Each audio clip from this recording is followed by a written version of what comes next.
রমজানের ২১তম রাতে তারাবিতে যে সূরাগুলো পাঠ করা হয়েছে, সূরা আজ-জুমার, আল মুমিন আর ফুস্সিলাত, এগুলোর মধ্যে কিন্তু একটা গভীর যোগসূত্র আছে। চলুন আজকের এই আলোচনায় আমরা ধাপে ধাপে সেই বার্তাগুলোকেই একসাথে উন্মোচন করার চেষ্টা করি। তো এই প্রশ্নটা নিয়েই আমাদের আজকের যাত্রা শুরু। এটা শুধু আয়াতগুলোর একটা সারসংক্ষেপ হবে না, বরং আমরা চেষ্টা করব এই ৩টা সূরার একেবারে ভেতরে লুকিয়ে থাকা মূল বার্তাটা খুঁজে বের করতে।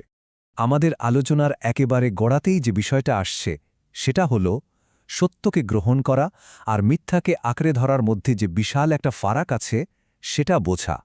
সূরা আজ-জুমার ঠিক এই বিষয়টাই আমাদের সামনে তুলে ধরে। সূরা আজ-জুমারের ৩২ আর ৩৩ নম্বর আয়াতে কি দারুণভাবেই না দুটো পথে ছবি আঁকা হয়েছে। দেখুন, একদিকে আছে সেই মানুষ যে আল্লাহকে নিয়ে মিথ্যা বলে, আর সত্য যখন সামনে আসে তখন সেটাকে অস্বীকার করে। কোরআন বলছে এর চেয়ে বড় জালেম আর কে হতে পারে। আর ঠিক তার বিপরীতে আরেকদিকে আছে সেই মানুষ যে সত্যকে নিয়ে আসে এবং মন থেকে সেটাকে মেনেও নেয়। এদেরকেই বলা হচ্ছে মুত্তাকি, মানে আল্লাহ ভীরু। তাহলে এই সত্যের পথটা বেছে নেওয়ার পুরস্কার কি? আল্লাহ নিজে ওয়াদা করছেন যে তাদের ছোটখাটো ভুল ত্রুটি তিনি ক্ষমা করে দেবেন, আর তারা যে ভালো কাজগুলো করেছে তার জন্য শ্রেষ্ঠ পুরস্কারটা দেবেন। মানে তারা যা চাইবে তাদের রবের কাছে ঠিক সেটাই তাদের জন্য অপেক্ষা করবে।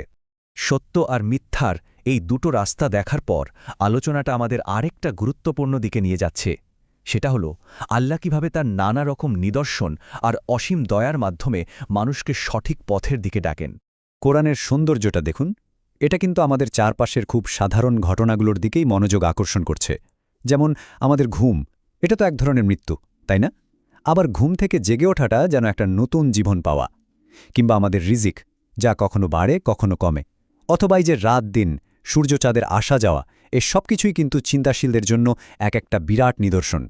এগুলো আমাদের স্রষ্টার কথা মনে করিয়ে দেয়। আর এই নিদর্শনগুলোর পাশাপাশি আসছে কোরআনের সবচেয়ে আশা জাগানো আয়াতগুলোর একটা।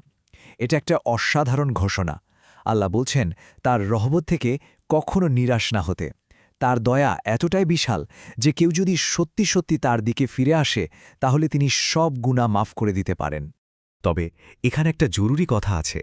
এই যে ক্ষমার প্রতিশ্রুতি, এটা আসলে একটা আমন্ত্রণ, একটা সুযোগ। আল্লাহ বলছেন সময় থাকতে তার দিকে ফিরে আসতে, তার বিধান মেনে চলতে। কারণ একবার যদি চূড়ান্ত শাস্তি চলে আসে, তারপর কিন্তু আর কোনো সাহায্য পাওয়া যাবে না। সুতরাং আশা আর ব্যক্তিগত দায়িত্ব দুটোই এখানে একসাথে জুড়ে দেওয়া হয়েছে। আল্লাহর নিদর্শন থেকে এবার চলুন একটু ইতিহাসের দিকে তাকাই।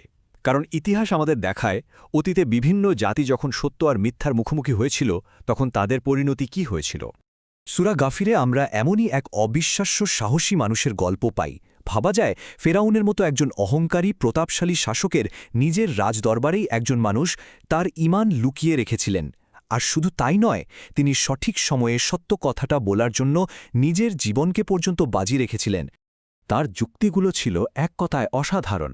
প্রথমে তিনি প্রশ্ন তুললেন, শুধু আমার রব আল্লাহ বলার কারণে তোমরা মুসার মতো একজন মানুষকে হত্যা করতে চাও?